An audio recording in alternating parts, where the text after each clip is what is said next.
प्रारंभिक Pleistocene H erectus bye एर्गास्टर की तुलना में मध्य प्लीस्टोसीन मनुष्यों का चेहरा कहीं अधिक आधुनिक मानव जैसा होता है।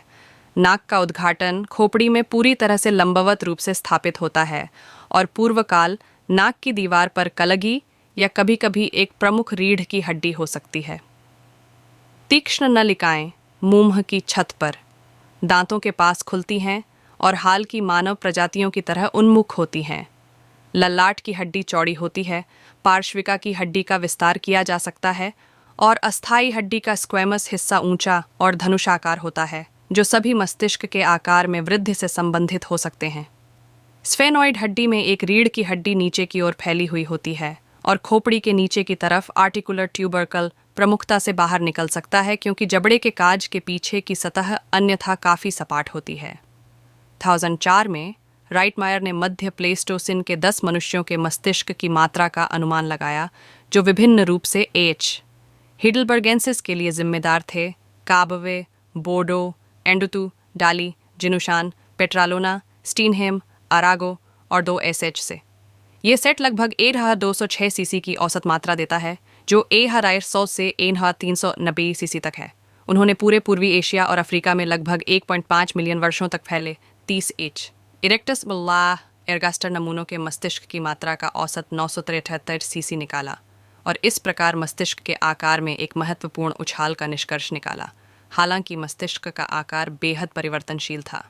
समय अवधि, भौगोलिक क्षेत्र और यहाँ तक कि एक ही आबादी के व्यक्तियों के बीच के आधार पर 747 से 1121 सीसी अंतिम संभवतः उल्लेखनीय यौन विरूपता के कारण, जिसमें पुरुष महिलाओं की तुलना में बहुत बड़े होते हैं।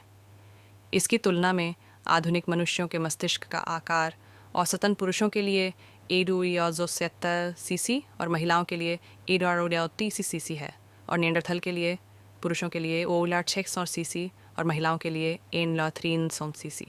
2009 में जीवाश्म विज्ञानी ऑनरेलिन मोनियर, फ्रांकोइस मार्चल और सिल्वाना कॉन्डेमी ने माउर मेम्बेबल के साथ साथ टिगेनिफ अल्जीरिया की सामग्री का उपयोग करके एच हिडलबर्गेंसिस का पहला विभेदक निदान प्रकाशित किया। एसएच स्पेन, अरागो फ्रांस और मॉन्टमोरिन फ्रांस। उन्होंने नैदानिक लक्षणों को इस प्रकार सूचीबद्ध किया: एक छोटी ठोड़ी, सबमेंटल स्पेस, गले के पास में एक पायदान, साइड व्यू में मेम्बेबल की समानांतर ऊपरी और निचली सीमाएं, गाल के दांतों के पास कई मानसिक फोरेमिना, रक्त वाहिकाओं के लिए छोटे छेद, एक क्षैतिज रेट्रोमोलर स्पेस, दाढ़ों के पीछे एक गैप, दाढ़ों और रेम्स के बीच एक नाली जो खोपड़ी से जुड़ने के लिए ऊपर की ओर उठती है, एक समग्र लंबा जबड़ा, मासेटर मांसपेशी के लिए एक गहरा फोसा, एक अवसाद जो जबड़े को बंद कर देता है, एक छोटा गोनियल कोण, जबड़े और रेमस के शरीर के बीच का कोण, एक व्यापक प्लैनम एल्वोलेरे, सबसे सामने वाले दांत के सॉकेट से जबड़े के पीछे तक की दूरी, एक विकसित प्लैनम त्रिकोणीय के पास जबड़े का काज, और तीसरे दाढ़ के स्तर पर उत्पन्न होने वाली एक मायलोहायोइड रेखा।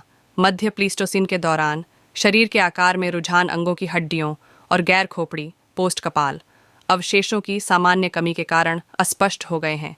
विभिन्न लंबी हड्डियों की लंबाई के आधार पर एसएच मनुष्यों का औसत पुरुषों के लिए लगभग 149.5 सेमी 5 फीट 7 इंच और महिलाओं के लिए 157 सेमी 5 फीट 2 इंच था।